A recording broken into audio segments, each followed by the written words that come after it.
Alafia. My name is Oshun. On this channel, we uncover the creepiest, most unusual haunted TikToks the internet has to offer for entertainment purposes. Please do me a favor and like, comment, and subscribe to the Soul Tribe for your weekly dose of supernatural, coming to you every Sunday, Tuesday, Thursday, and Fridays. My cat is messing with me right now. She wants some loving. Y'all are my soul tribe. Tribe is with a Y because a Y is for you. That's because I love you so freaking much.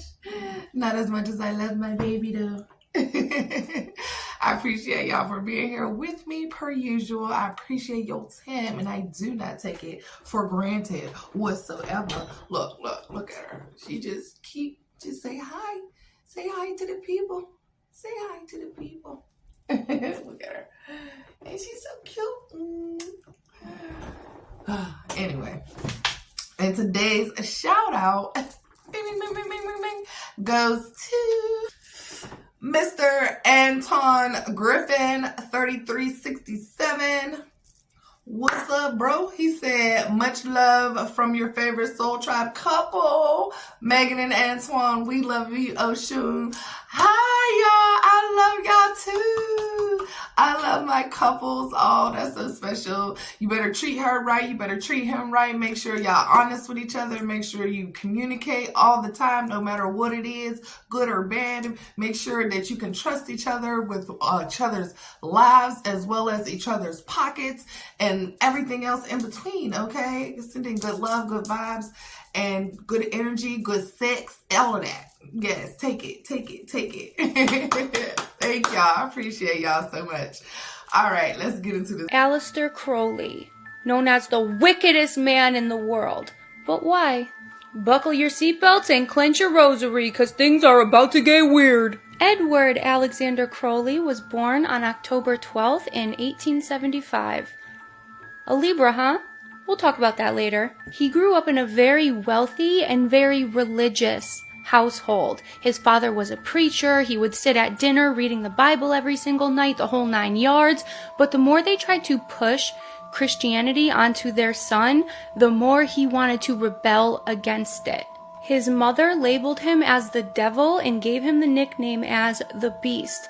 And at age 8, Crowley was sent to a Christian boarding school. Now, obviously, he didn't do too good there. He was very intelligent, but he was a rebel through and through. He would rip pages out of the Bible, roll shit up, and he was a bad kid. The parents actually had a maid that did stuff around the house, and Aleister messed around with her in his mother's bed. He was a child. But when Aleister's father died, that's when he said, everything changed. You thought that he was a rebel before? Ha! You ain't seen nothing yet. Now, when his father died, he inherited almost all of his wealth. So he left school to travel and fully embrace the nickname his mother gave him. Do what thou wilt shall be the whole of the law. And that is what Aleister Crowley is mostly known for, which pretty much means do whatever the fuck you want. He made a religion out of that. Crowley dedicated his life to the taboo. Everything that was considered wrong, he wanted to fully embrace. Homosexuality was illegal where he was from, so he fully embraced that part of himself. His parents embraced Christianity, well, he wanted to embrace dark occultism.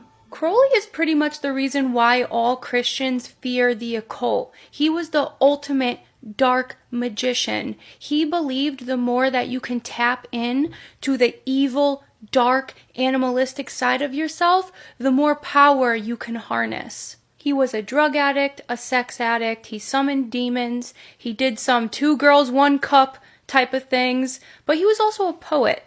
And I'll show you some of his work in the next part. Well, that's what you're in for. Yep. Next video.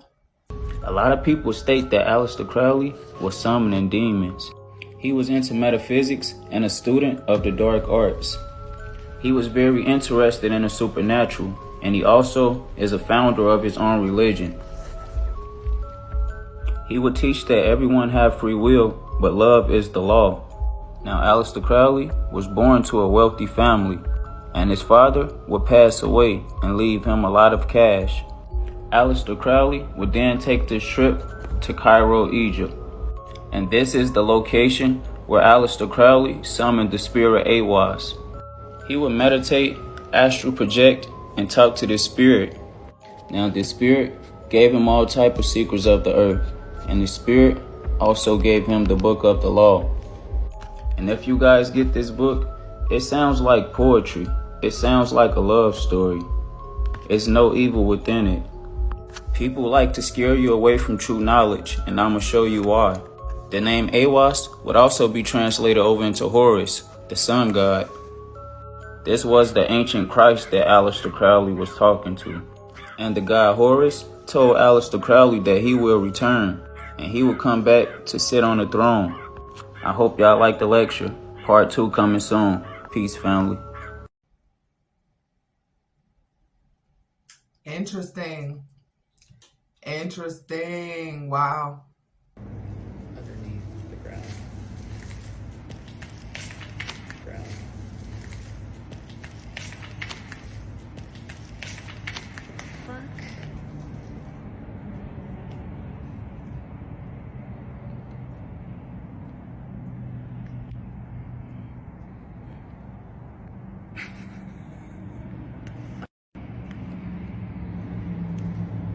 Okay. This is the wind, right? Maybe. Yeah. It's just thermal blanket. They're really lightweight. Give me the goosebumps. The ground. The ground.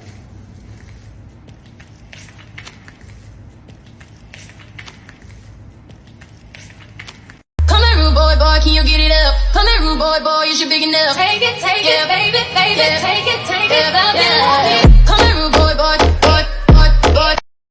Hey queens, tired of feeling stuck and overworked? Check out the video on my website and see if digital marketing may be your way out. Hope to hear from you soon.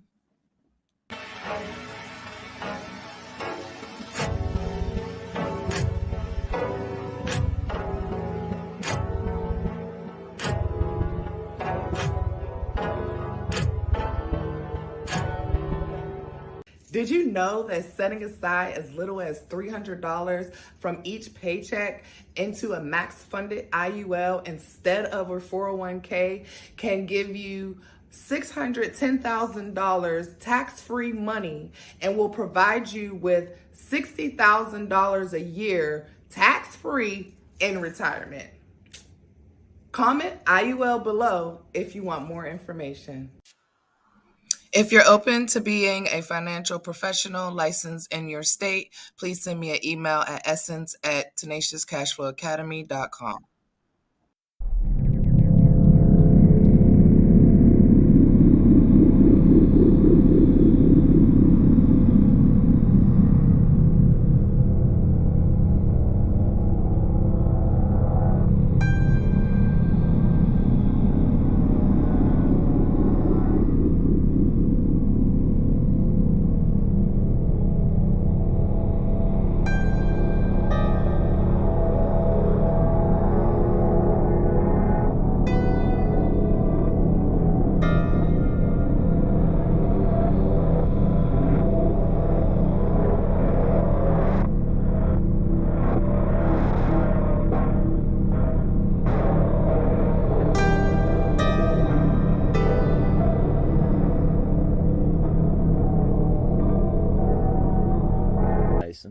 And Masons know a lot about stars, you know, because if anybody who doesn't know anything about Masons, it's like this, you know, they call it an occult, which an occult has gotten a bad rap over the years, but really occult is secretive. It's hidden knowledge that most people don't know.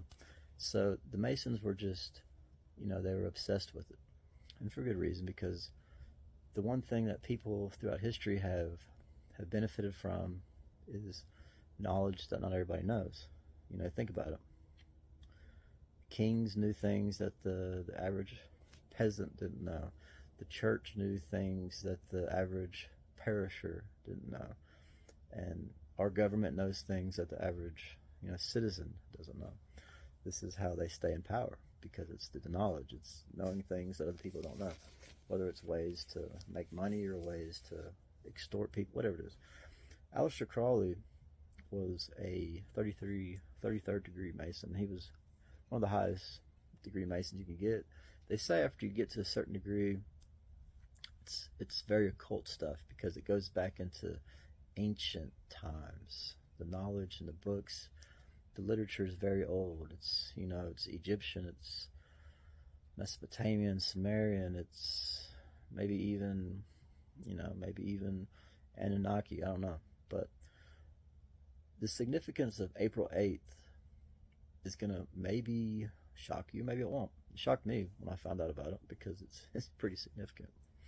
So there's this story that Aleister Crowley he had just got married, and he was in Egypt, and he met this girl. Her name was, what's that girl's name? Rose Kelly. Her name was Rose Kelly.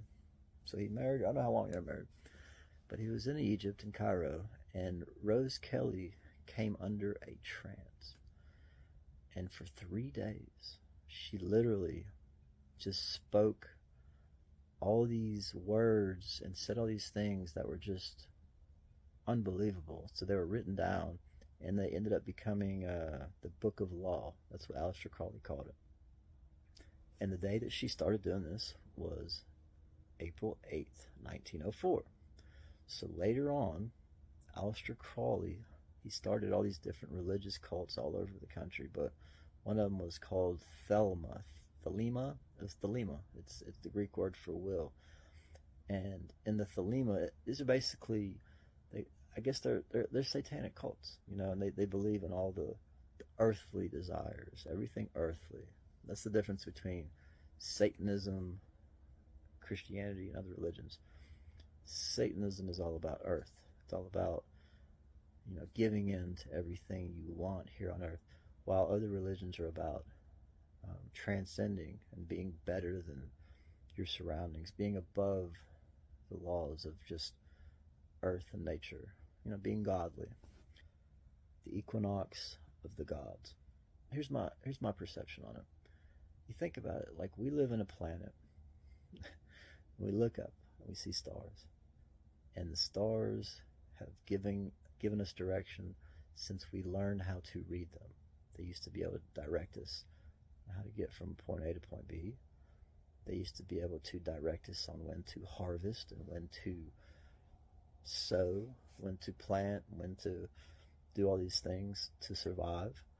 They used to give us direction on when something bad was coming, like a storm or bad weather or a famine or a drought. The stars and nature has always given humans direction. Some people have learned to tap into it and use it to their advantage, not to the advantage of humans, but to the advantage of power.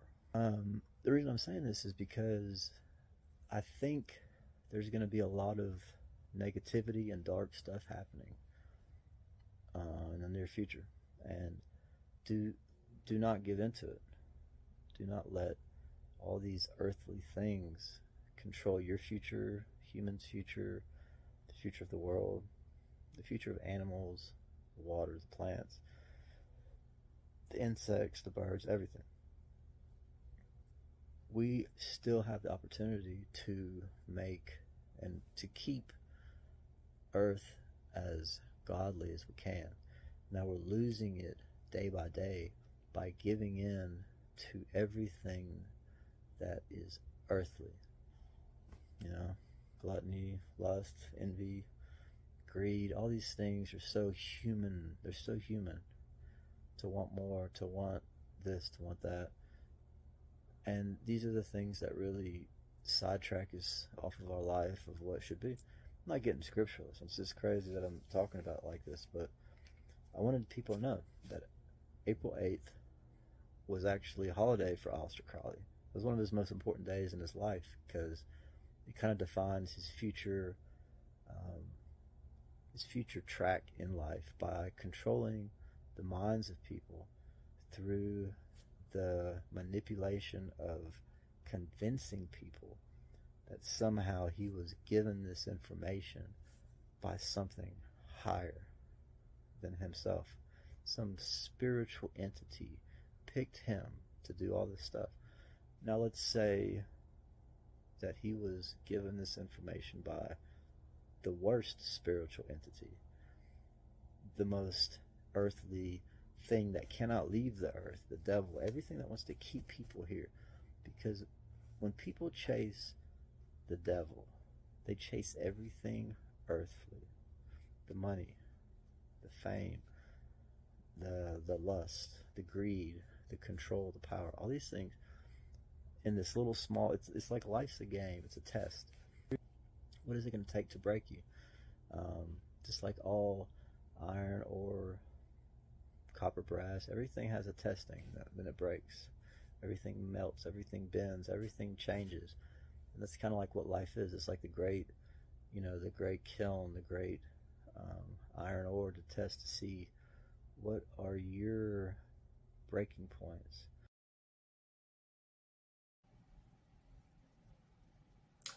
I feel that, but at the same time, I hate when people like put money in nice things and say it's evil. Like, I don't feel there's nothing wrong with wanting nice things, wanting a lot of money. Good people who got a lot of money do good things with their money. Bad people who got a lot of money do bad things with their money. But to chase it over spirituality, that's wrong, that's weird. But to to want it and to work hard for it and to manifest it, there's nothing wrong with that, period, my opinion. But yeah, all the other shit, that could be it's evil. Like, it's evil. Like gluttony, greed, those type of things, yes, that's evil. That's just weird shit. Like, chill out. Crowley aspired to be an upper-class gentleman. He was a lot of things, but he wasn't a Satanist. Black magic, and he writes very eloquently about it, is really for extremely low-level purposes. For instance, to make your neighbor's cows sick and things like that. It's really low-energy stuff. Black magic grimoires are contemptible. Magic is certainly the highest philosophy, but not black magic. To confuse the two is fatal. Sometimes people take you seriously. That's how Crowley developed a really bad reputation. He played parts, I totally understand them, because he was playing to the gallery, playing at being the wickedest man in the world.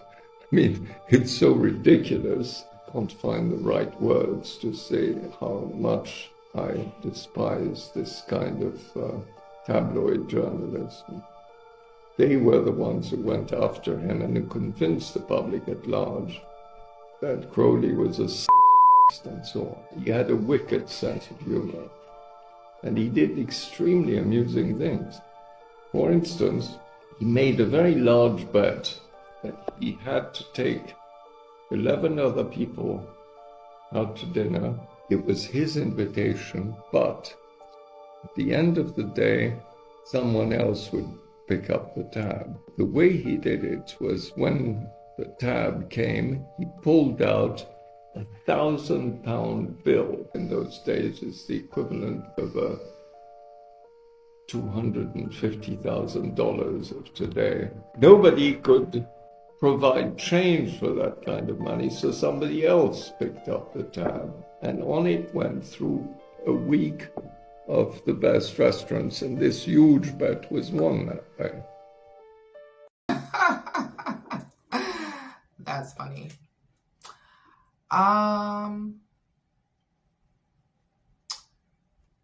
This is an interesting video. I'm gonna say that, okay? Invokes Thoth, the god of knowledge, and after he does this is when she comes to him and says that Horus will be the one waiting for him during this magical ritual.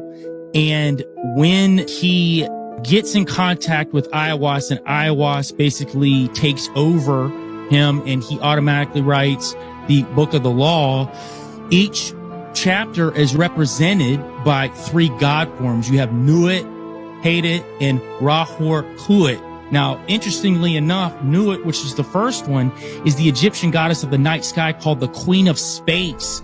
Crowley calls her the Lady of the Starry Heaven, who is also matter in deepest metaphysical sense, who is the infinite in whom we all live and move and have our being. So this is that shift we're talking about. We're seeing it even deeper with Crowley, where now it's this goddess of space and time that you connect with in this astral realm. You're getting these downloads. You're getting this information that's going to help you progress into this Aeon of Horus, progress into what Crowley was trying to do, is invoke the Antichrist. Their whole idea is we need to destroy the world in its current setting, this Christianity that's permeated it, and rebuild it in the image of Hallel, which is the Hebrew name for Lucifer.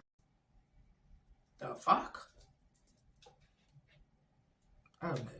Person that makes me laugh more than anybody is when I'm fucking on psychedelics, and whatever that spirit is that's talking is always like has the jokes. It has the jokes in it. And the last time, so this is a reoccurring topic, and once again I gotta say, this is not like, this is just something I see in my vision quest, right? So I asked the alien last time, I go, "Are you real? Are aliens real?" He's like, "Yeah, it's you, motherfucker." I'm like, "What do you mean?" He's like, "You never wonder why Asians' dicks are so small?" And I'm like, "What are you talking about?" And he goes, I go, "What the fuck is your problem, dude?" He goes, "You know what we look like, right?" I'm like, "Well, yeah, the big eyes, almond eyes like this, bluish gray, no dick, big head, like, you know, like you've all seen that picture." It's like, "You know what I look like, motherfucker." And I'm like, "Stop cussing at me, man."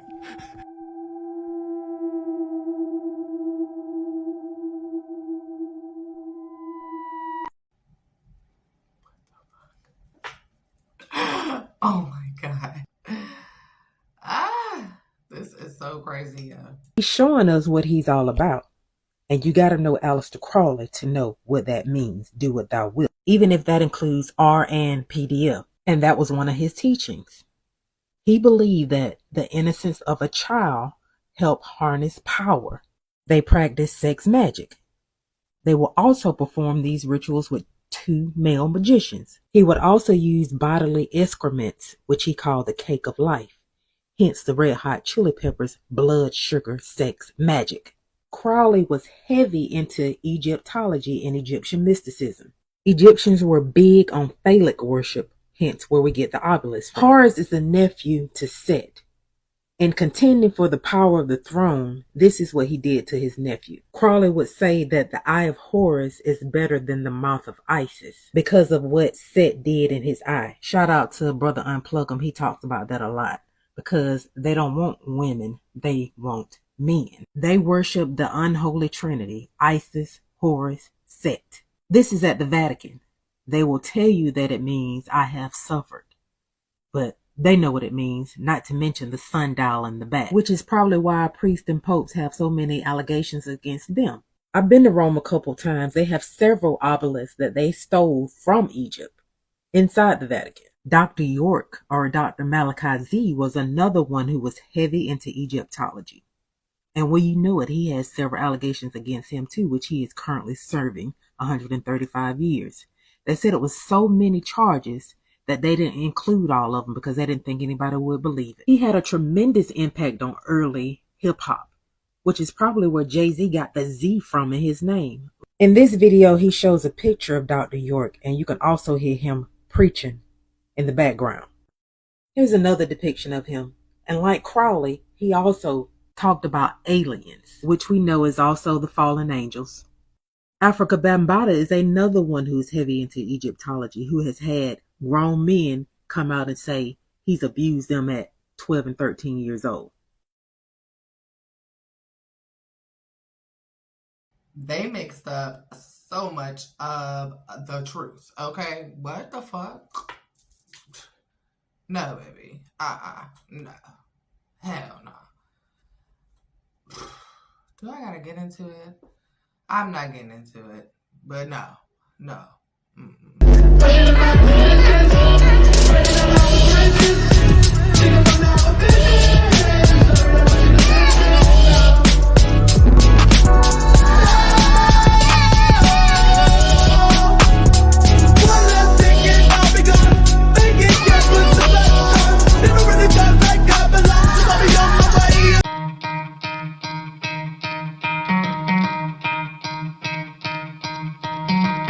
Try to play it, but you're never gonna beat me. Look the other way, what I'm doing ain't easy. Bloody hands stained from the people who deceive me. Muddy hands break through the chains, go free me. Looking for change, looking for pain, pulling a mob, pushing a train. I'll never stop, stick to a lane, pick up the pieces and go rearrange.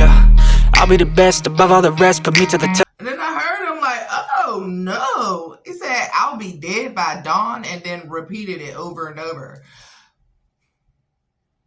That's called chanting. And I'll be dead by dawn. No, the fuck I won't. I'm living forever.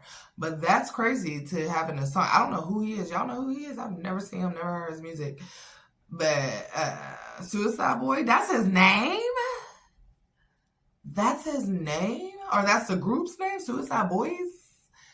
That's stupid. That is so dumb. What if I told you that our next president is being referred to as a phoenix rising from the ashes? Let's walk through how this phrase both ties into the occult and the golden age of Aquarius. Let's talk about the Hermetic Order of the Golden Dawn. Interesting name, right? In this occult doctrine, they believe that the phoenix is a symbol of resilience through tribulation, life, death, and rebirth.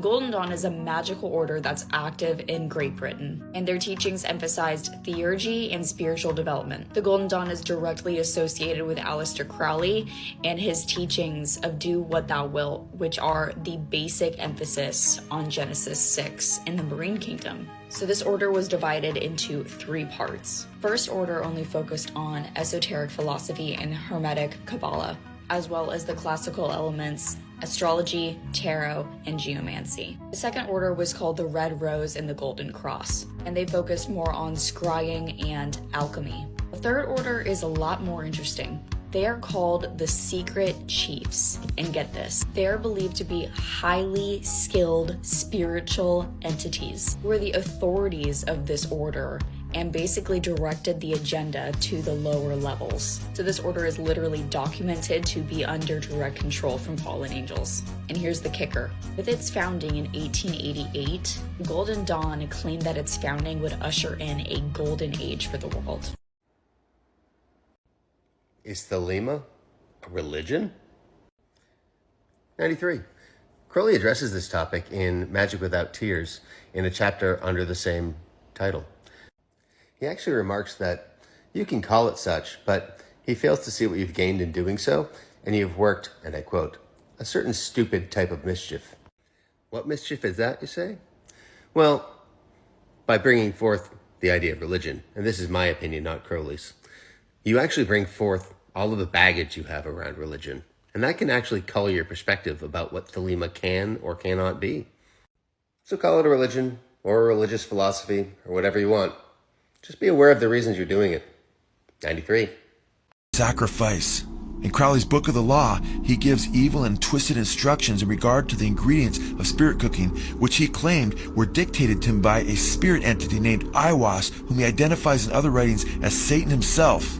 In the so-called cakes of light, which are at the heart of Abramovich's spirit dinner, Satanists are instructed to provide, quote, rich, fresh blood, then the fresh blood of a child, end quote. We read that Satan instructed Crowley and Satanists in the Book of the Law after instructing to use rich, fresh blood that, quote, the best blood is of the moon monthly, speaking of course of menstrual blood, then the fresh blood of a child, or dropping from the host of heaven, then of enemies, then of priests or of worshippers, last of some beast, no matter what. This burn, of this make cakes and eat unto me, end quote. This is a reference to the spirit that is channeling Crowley, wanting worship from child sacrifice.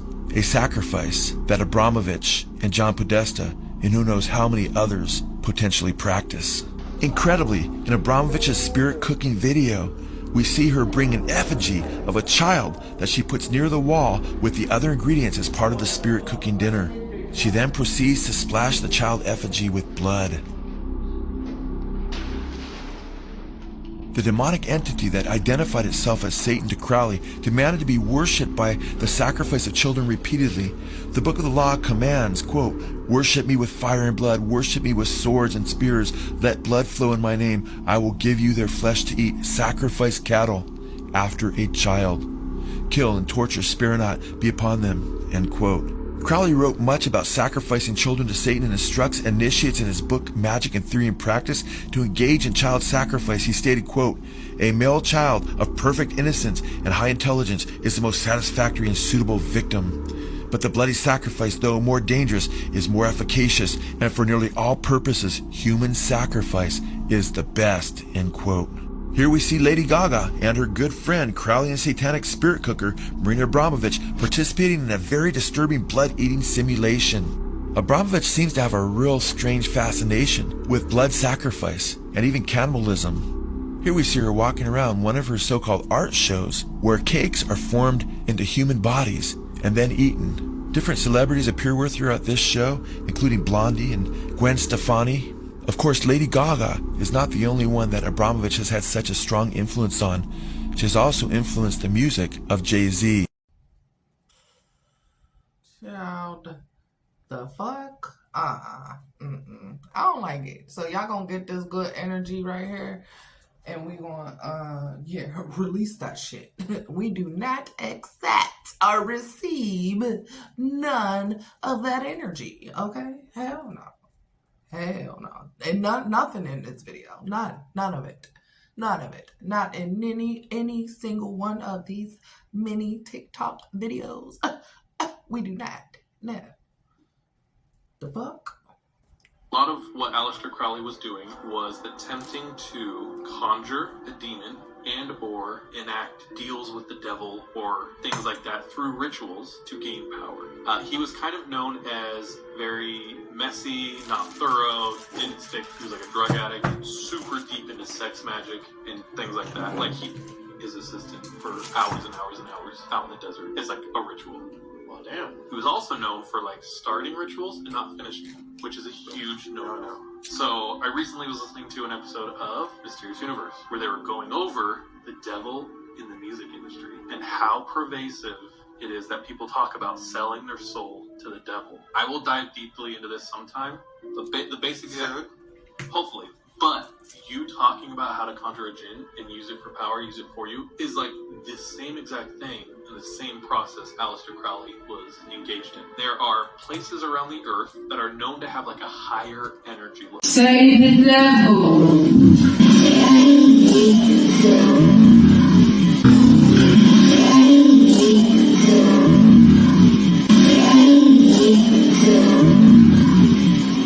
Oh! I'm gonna get out of here. I don't know what it said. I don't care what it said. Roberto Gomez, also known as Chespirito, is a very popular comedian actor that achieved massive success worldwide. His work is recognized all over Latin America, in the US, and even in Japan. As his fame got bigger by the second, viewers began to spread rumors about how he was able to accomplish this. One of the rumors that gained more popularity is the one stating that Chespirito was an occultist that dwells in witchcraft and performed rituals to reach that level of success. In one of the posters released to promote the show El Chavo del Ocho, Chespirito can be seen doing the same hand gestures as Aleister Crowley, an occultist who did rituals for demons and practiced dark magic. Also throughout the series, there's many occult symbols and logos that appear in the background of some episodes. There's the Eye of Horus that is seen on a piece of paper that Kiko's mother is holding, this weird symbol on a camera, and this logo that I can't talk about on TikTok that Aleister used on a lot of his demonic rituals. Es que no me tienen paciencia. They take everything of ours and turn it into evil. Like, that's crazy. Even that symbol meant something completely different before they took it over. Aleister Crowley, the notorious occultist, once found himself deeply immersed in the mysteries of Thelema at his temple in Safal, Sicily. It was a place of intense spiritual exploration and esoteric rituals. One evening, as Crowley and his followers gathered in the temple, they embarked on a ritual to invoke the presence of a deity. As the incense filled the air and chants reverberated off the walls, Crowley became enveloped in a trance-like state. Suddenly, he claimed to have a vision of the deity manifesting before them. The atmosphere in the temple crackled with energy as Crowley communed with the otherworldly presence. However, not all went as planned. Midway through the ritual, a fierce storm descended upon the coastal town of Safal, shaking the very foundations of the temple. Undeterred, Crowley pressed on, interpreting the tempest as a sign of the deity's power and approval. In the aftermath of the ritual, Crowley and his followers reflected on the experience, pondering the mysteries they had glimpsed and the power they had invoked. The Temple of Thelema became a beacon for those seeking spiritual enlightenment, and Crowley's legacy as a magus of the occult was forever intertwined with its hallowed halls. Did you know that Nosferatu and Aleister Crowley are connected? Albin Grau, the film's producer and production designer, was a member of the Ordo Templi Orientis, which is an occult organization that is linked to Aleister Crowley. Grau envisioned Nosferatu as the first of many occult-inspired films, and he embedded esoteric themes and symbols throughout. This connection mirrors Count Orlok's role as a harbinger of plague, with rats pouring out of coffins and spreading disease. The documents exchanged by Orlok and his servant Canuck are even written in Enochian, a mystical language created by 16th century occultists John Dee and Edward Kelly. The scientist of the film, Edward Bulwer, is named after Edward Bulwer Lytton, an English occult novelist. His character embodies the ideas of Paracelsus, an alchemist who theorized that dark thoughts could manifest as astral entities that could manifest into plagues, a concept vividly realized in Wisborg's epidemic. In the end, it's not science but a blood sacrifice that destroys Count Orlok, which reflects the film's occult themes. Nosferatu stands as a unique blend of horror and mysticism, a testament to Grau's vision and his knowledge of the esoteric. Wow. Aleister Crowley aura reading. This reading is 100% necessary for me to do the Joe Biden aura reading. A lot of you guys are probably not going to understand Aleister Crowley's aura, so please do not use the traditional sense of what these colors mean, because it's actually very complicated, which is why I chose Aleister Crowley, because Aleister Crowley is probably one of the only people that I've seen that has this type of aura, but it means something like 100% different than what people online will tell you it means. And yeah, I'm excited to do this for you guys. I know there's a lot of people that watch me that are really into the occult, and Aleister Crowley wrote like the best explanation or book you could say on the Solomonic seals. So Aleister has a very gray aura. Obviously, all around him, it's very gray. I feel like he had some health issues or something before he passed away. I'm pretty sure it's because whenever you are invoking angels, demons, deities, whatever, you are going to have a lot of wear and tear on your human vessel. Even angels, they take a lot of energy out of you if you don't know how to invoke them correctly. And any deity other than angels, it's going to be a lot of wear and tear, especially if you're continuously doing it. That goes for Loas, Orishas, whatever. So Aleister has a lot of gray hair. It indicates health issues. That's what I'm getting from him. I do feel like there are residual energies of people that have passed away, and people that he has made pass away. You guys pick up what I'm trying to say here, that are all around his aura. Now, this white light, this is the interesting part that I feel like a lot of you guys are going to get confused. This white light indicates a portal that he has opened up within himself. There's people that, they'll get tattoos of sigils, seals, whatever, and they are literally activating portals within their human vessel, meaning it's some kind of possession, but it's like a self-induced possession. Sometimes people have control over it, other times they don't. I mean, if you guys want to see that, you just take a walk through the Lower East Side of Manhattan. You got a lot of possessed people over there. Now going into this dark red and dark green. The dark red in Aleister Crowley's case indicates life force that is not from him, but he's using for his own personal gain.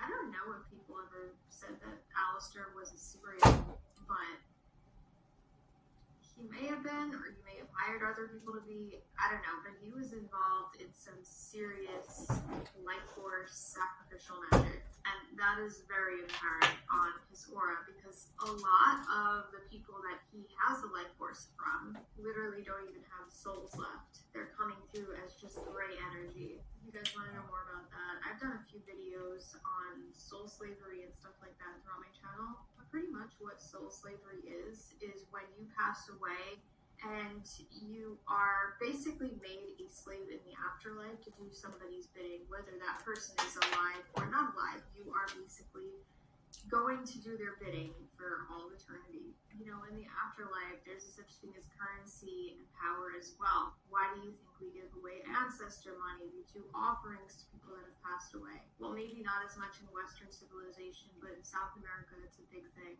And I'm sure other countries is a big thing as well. I also want to say that I feel like this dark green talks about greed, this talks about envy, this talks about abusing somebody else's emotions, and that's what I'm seeing in Aleister Crowley. Anyways, let me know what you guys think in the comments below. I am the only Lottie Lux, and I will never... Okay, girl. Didn't want him around, even more so the London chapter. And it kind of fueled a big fire and a big feud between Crowley and Yeats.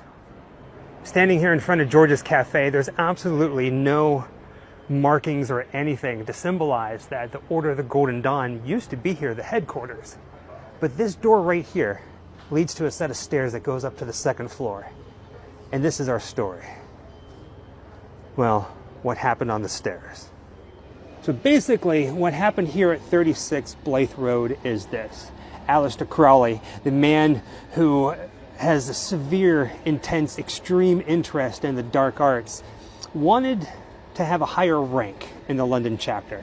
And they didn't like him, especially poet W.B. Yeats. So they were like, you can't have it. So Aleister Crowley reached out to a friend of his, who's even higher than everybody else at the Paris chapter. And he was, okay, I'll give you what you want. And he made him into the level that he wanted. So then Aleister Crowley came back to London and said, hey, I need to get in here inside the headquarters and I need to take a look at your records.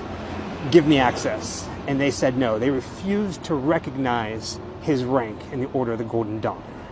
So Aleister Crowley, being a man of extremes, was not happy with the chapter's decision to deny him access to the records. So what did he do?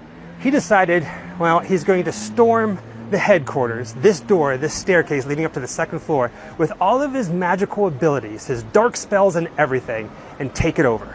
It's like something you would see out of a movie. So Aleister Crowley shows up here in full regalia, like dressed to the nines, like headdress and everything. And some reports say he even had like a dagger. And he rushes through the door, he runs up the steps, and he takes it over. Now, depending on who you talk to, there's a couple different stories. One of them being W.B. Yeats' account, others people close to Aleister Crowley. And some people say, and this is where it kind of gets comical, some people say that Aleister Crowley succeeded. He gets up there. Interesting. This was an interesting video, honey. I feel like it drained some energy out of me and everything. So I'm going to have to do a spiritual cleansing bath tonight. Because the fuck? But, yeah. I said what I said. This one is done. Okay. Y'all are my soul tribe. Tribe is with a Y because the Y is for you. And that's because I love you so freaking much. I appreciate you. I appreciate your time. Thank you for being here with me. I do not take your time for granted whatsoever. And this one was a crazy one. I don't know if you can feel the energy, but I can. And I don't like it. Yeah. I'm out of here. I said. Over my third eyes.